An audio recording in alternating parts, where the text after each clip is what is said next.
Magandang araw mga kaibigan. Ito, bigyan natin ng reaksyon ang pinaka-latest post ni Jay Sonza. 1 hour ago. Ito yung post niya. Basahin ko.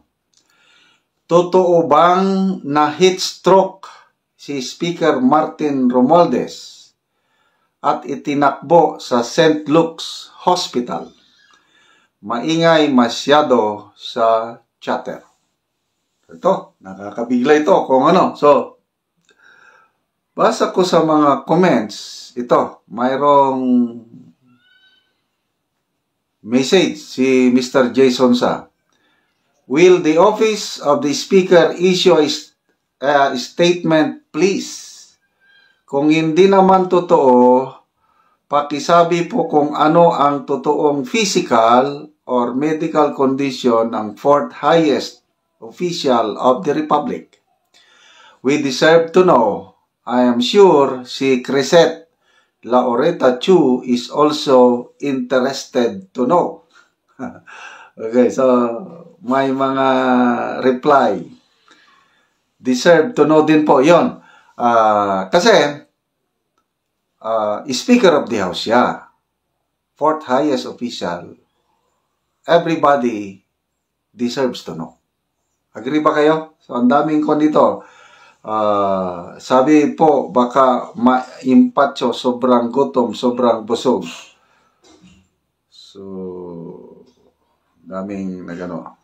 Karapatan ng bawat Pilipino na malaman kung ano ang tunay na kalagayan ng Speaker of the House. Okay?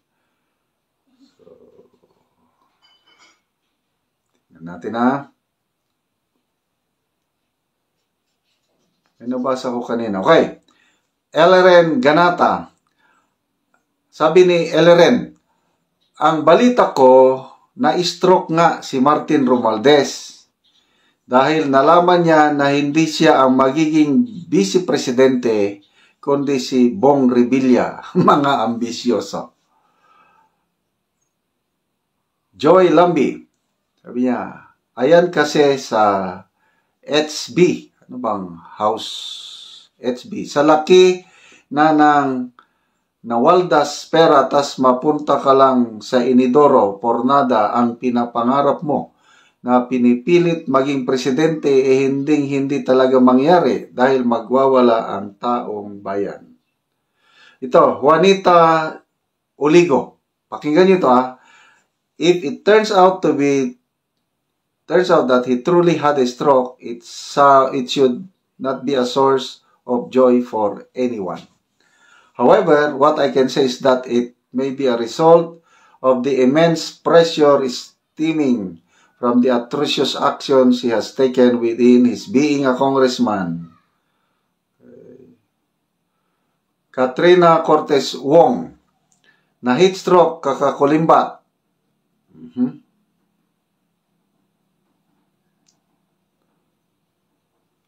Virginia Homer, napakaaga at napakagandang aginaldo ngayong Pasko. Joal, yung mga comments, ang bida sana mabasa naman ni Martin para totally stroke. Alvin Lago, finally, the best news of the day. Maria Garay, sana kunin na siya para matigil na. Yolanda Parungaw, natuluyan? Question mark. Aba, Merry Christmas yan. Ismael Samarita, dapat dinala sa pinakamalayong hospital. Renato Molina, is karma working now?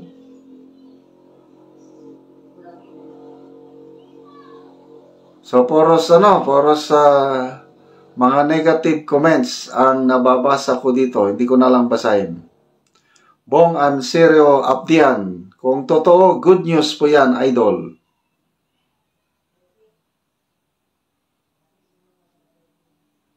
Charlie Sin, praying for Tambi. Speedy RIP. Ano naman to? Bilex Blanco, yes po. Sabi, totoo, may nagpost din po kahapon na mga vlogger. Shone Garcia Alcantara, heat stroke, palagi naman nasa malamig yan si Tambi. Mario Dicade Aberca, let's pray for a speedy recovery, but always believe God moves in mysterious ways. Inihaw Manok, totoo nga yata ang karma, you reap what you sow.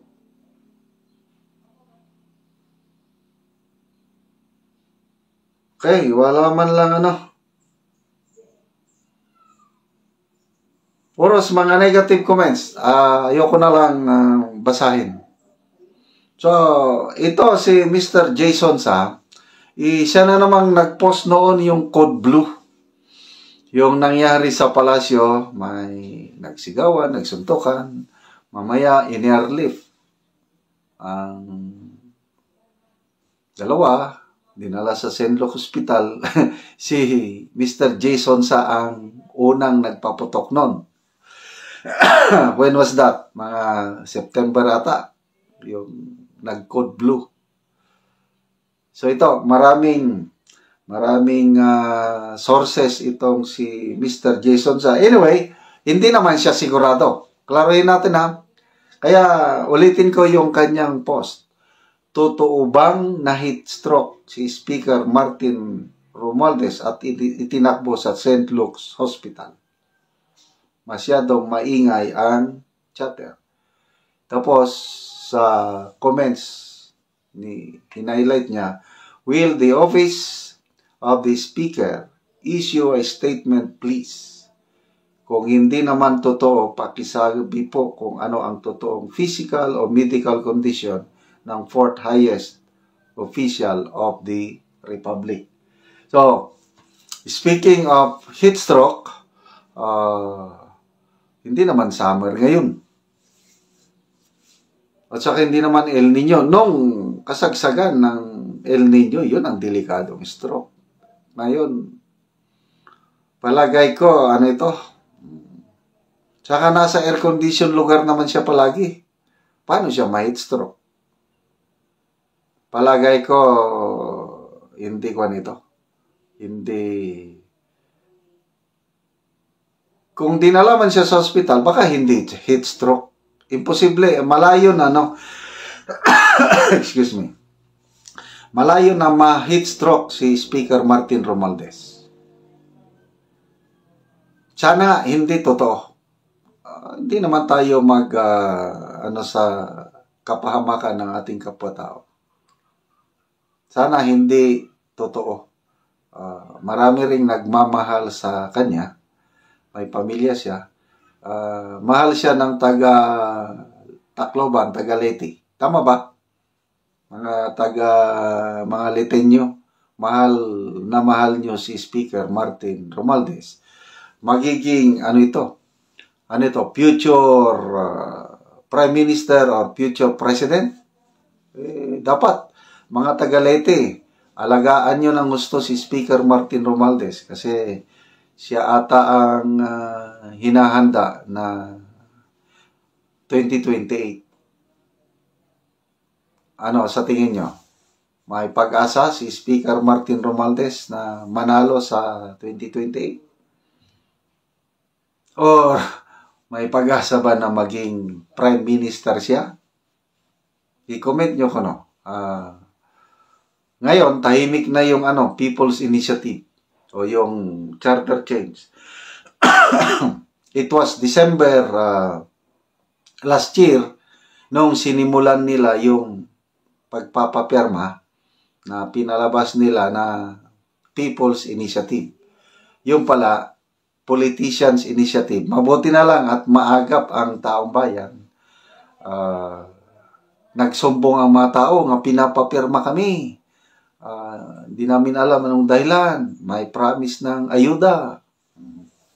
Hanggang inimbestigahan sa Senado. Klaro nga na ang meeting, doon yung mga proponents ng pagpapapirma, may litratong nakuha. Doon sila sa bahay ni Speaker Martin Romualdez. Kaya hindi nagtagumpay yung unang hakbang nila yung baguhin ang konstitusyon. But wag po tayong kumpiyansa dahil itong next Congress, according to Attorney Vic Rodriguez, susubukan ulit nila na isulong ang charter change.